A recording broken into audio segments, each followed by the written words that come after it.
Weekly Western 17.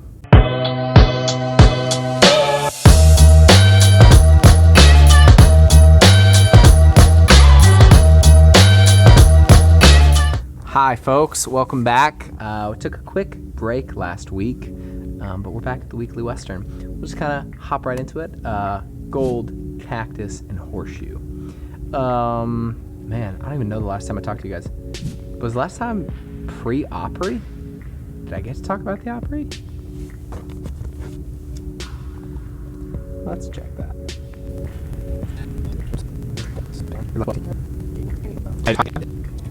Yeah. Logo. Okay. Well.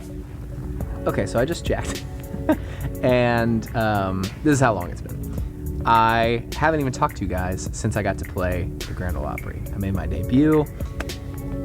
I mean, it's by far and away the gold of the last little bit of my life, but I think it was probably one of the best nights of my life, if not the best night of my life. I had 30 family members, tons and tons of friends, maybe another 30 to 50 friends that were there and at the after party, and it just felt like such a full circle and surreal moment for me.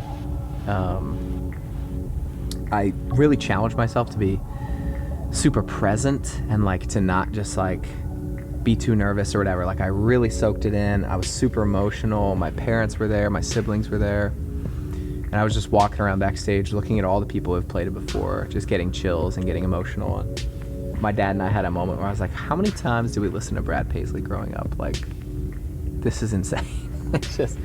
It was seriously one of the joys of my life.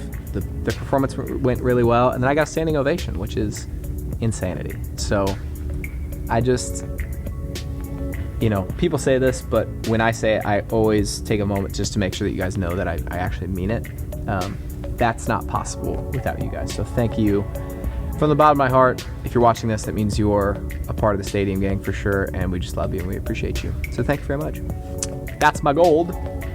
I'd say my cactus has been my physical health. I can't get healthy. I've had like a sinus infection that's kind of turned into like 7 different things at this point. I'm on like my 3rd round of antibiotics, my 2nd round of steroids. I'm taking this other antiviral thing. It's just a pain in the ass, and it's tough. We're supposed to be doing tour rehearsals, and I can't be singing right now. I keep clearing my throat and just trying to get healthy for the tour. So really, really, really want this to kind of go away. And hopefully it will. But it just sucks. I mean, physical health is such a big part of life, and when you're not feeling, I guess the way to say it is like I haven't felt like myself in a couple weeks, and that's frustrating. If you hear random kick drums, it's because we are in sound check. We're doing our tour rehearsals. My horseshoe is that I got to sing the national anthem at the Titans game. It was so random and it came up so last minute, and it was dope.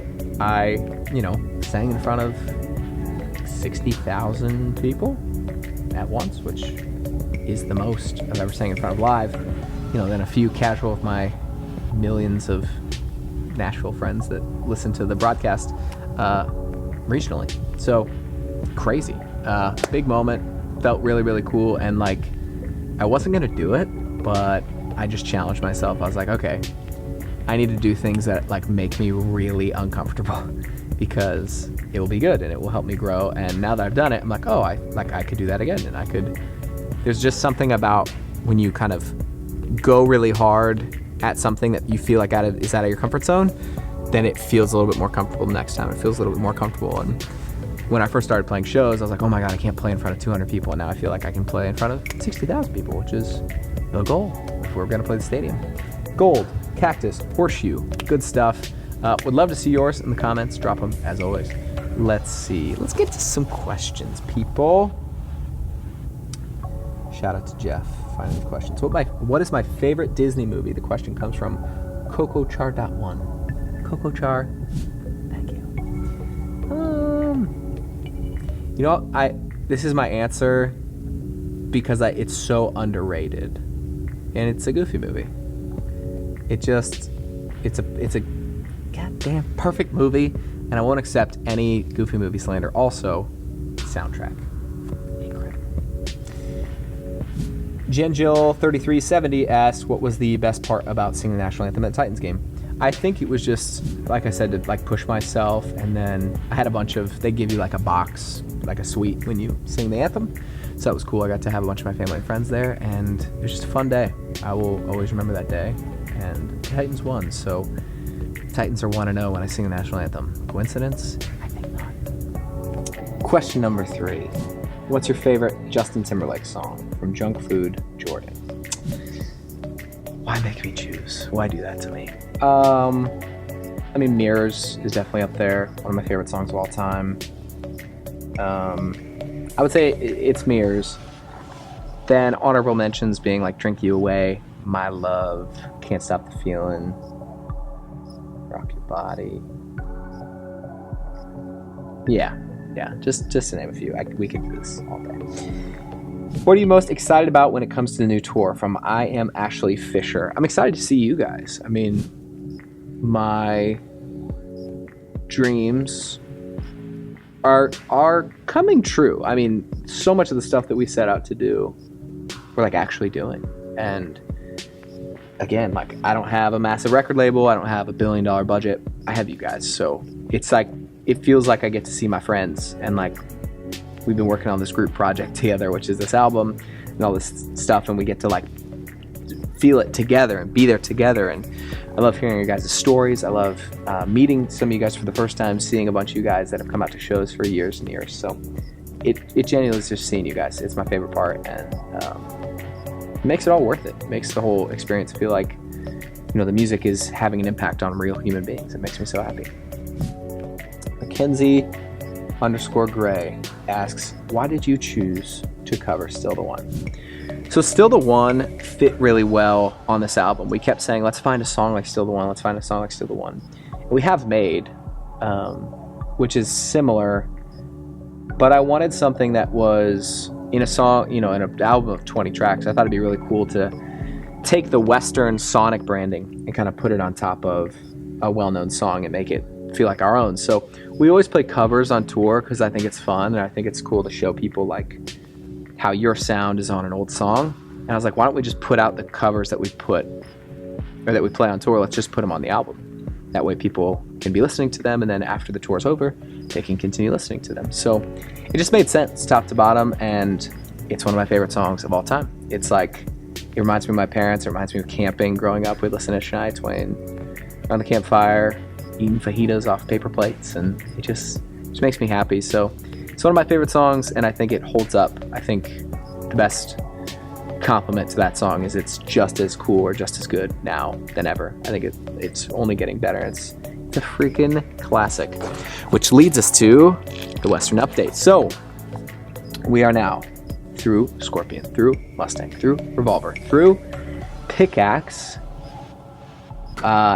This comes out on Sunday, so you guys now have Desert, which is kind of our last, you know, life in unhealth chapter. We call them Mirage chapters.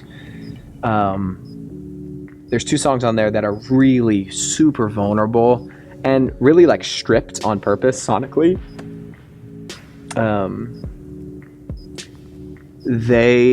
I wanted people to feel the desperation of wanting to change and wanting to like turn from your old ways. If the desert is you in your most unhealth, in like a version of you that's like, you know, I'll die out there. I won't ever get to see the gold if I continue this way. There's stuff on there about workaholism. There's stuff on there about self-love. And, you know, like, I, especially recently, have been asking myself a lot, like, there's a line in the, actually the whole bridge side of the stage is this: might make a good living, don't make a good life. I can't find the one if I can't find the time. Am I trading my dream of a family, trying to fill every one of those stadium seats? And I think that is the hardest part of this job, and the hardest part of where I'm at is I'm sacrificing so much, my physical health, my mental health, to chase this thing. But am I is there an opportunity cost to that? Am I missing out on other parts of life? And a part of my dream and a part of my, goal is to have a family, is to do other things outside of music. And so I just have to be really careful. And it reminds me to continue to push myself towards health, towards gold, towards Mustang, towards pickaxe, towards these things that I know are good for me, because they lead to good places. And if I don't, I'll be the guy who is playing a football stadium and I look to the side of the stage and there's no one there. And that's my nightmare. So if gold is the dream, desert is the nightmare. But it ends with a little bit of hope in the song Enough. And I think that's really beautiful because I wanted people to kind of feed right into gold with some hope. So other than that, October 21st, the whole album is yours. Make sure to pre-save and all the good things. Guys, Weekly Western 17. Quick, this hasn't been in any of the other ones. I took a break last week because I just wasn't feeling good. And a lot of that was mental health stuff. And I feel like just to take a beat and be honest with you guys, putting out a whole album about being honest and vulnerable, it'd be weird to hide that from you. So just know that that's why we took a break. And that's life. That's okay. And I just want to continue to be a part of that conversation and be the guy who's honest and vulnerable and authentic. And that's what I want this conversation to be. So I'll see you next week on Weekly Western 18. We will be starting a tour, and there'll be a bunch of other cool stuff to announce. So stay tuned. We love you. Like, subscribe, all the things. See you next week.